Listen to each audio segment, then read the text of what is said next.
धन्यवाद। जब यीशु मसीह अपने चेलों के साथ हालेलुया जब समुद्र में नाव में बैठे हुए थे, यीशु ने कहा कि मैं देखूं कि मेरे चेले अंदर से कमजोर हैं कि मजबूत हैं।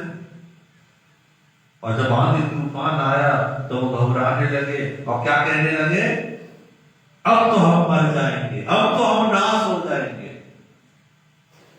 हालेलुया। कभी कभी हम भी हमारे जीवन में कुछ दुख परेशानी आ जाती है तो अभी कहते अब नहीं, अब तो बस हालेलुया, अब नहीं बचने वाले।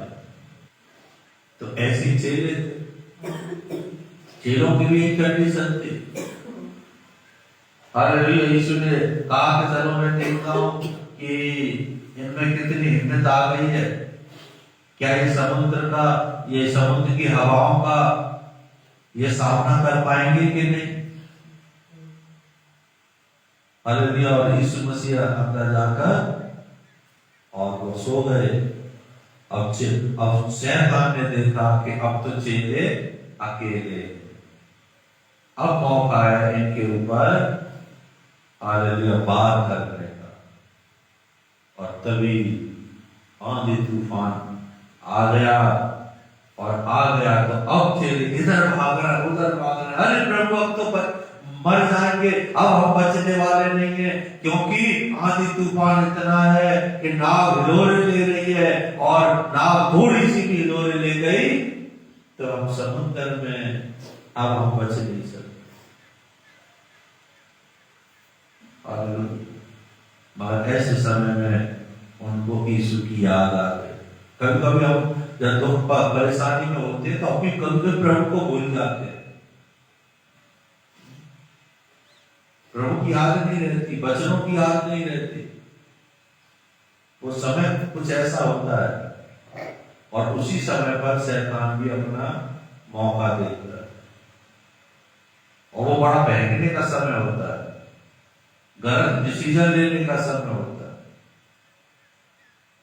और जब उन्होंने ऐसा सोचा कि अब मर जाएंगे या बचेंगे नहीं, तब उन्होंने कहा चलो यीशु के पास चलो। और जब यीशु के पास गए, यीशु से कहने लगे प्रभु अब तो हम नाश हो जाएंगे। क्यों नाश हो जाओगे प्रभु, देखो तूफान इतना है, नाव हिलोरे ले गई है, बताइए ऐसी स्थिति में हम कहां से बचेंगे। यीशु खड़े हुए और उन्होंने कहा हे अल्पविश्वासियों, क्या तुमको विश्वास नहीं है ना। इसलिए नबी कहते हैं कि हमारे जीवन में दुख और परेशानी आए, तूफान आए, तो एक बात याद रखना कि हमारी नाव में यीशु मसीह है या नहीं, ये चेक करना बस है ना। जब हमारे जीवन में दुख आते हैं, परेशानी आती है, कई बार तो ऐसी परिवार को लेके, रिश्तेदारों को लेके ऐसी परेशानियां आती हैं कि आप अकेले रोएंगे, आप कहेंगे मैं अपना दुखड़ा किसको बताऊं, किसको क्या कहूं, मेरी कौन सुनने वाला है। हालेलुया। आप उस परिस्थिति में एक चीज अपने आप में चेक करना कि मेरे अंदर यीशु मसीह है या नहीं। अगर यीशु मसीह है तो सोच लो मामला अच्छा होने वाला है, अगर यीशु मसीह नहीं है तो मामला बिगड़ जाएगा। इसलिए नबी कह रहे हैं कि उन चेलों की नाव में यीशु मसीह थे और अब वो नाव आज क्या है, हमारे युग के नबी ने बताया कि वो नाव आज मेरा और आपका शरीर है।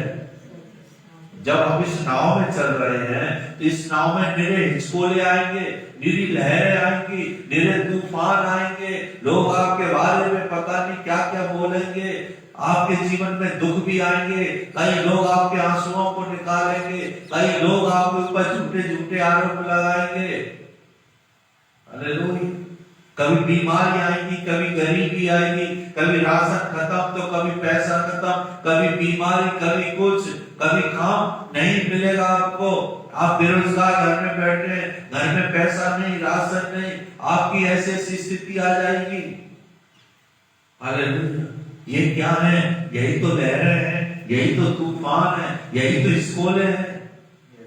हालेलुया।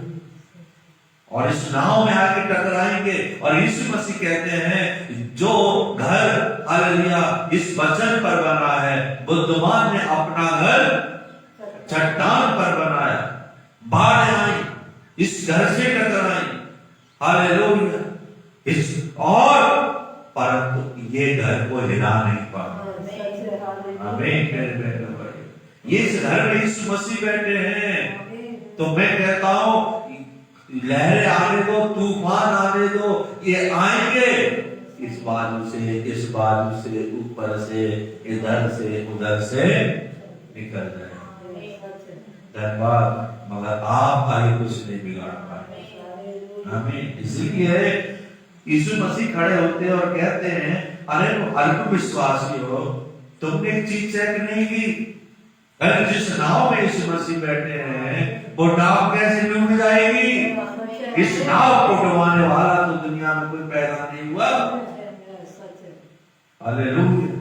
और यीशु मसीह खड़े हुए और यीशु मसीह ने कहा हे आंधी और तूफान शांत हो गए। आमीन। तुरंत शांत हो गए। आमीन। आज भी आपके जीवन में बहुत से आंधी होंगी, बहुत से तूफान होंगे, पर मेरे बहन भाइयों आपको डरना नहीं है। बस चेक करना यीशु मसीह आपके साथ है कि नहीं, और आपकी उपवास और आपकी ये प्रार्थना आपके आंधी और तूफानों को शांत करेगी।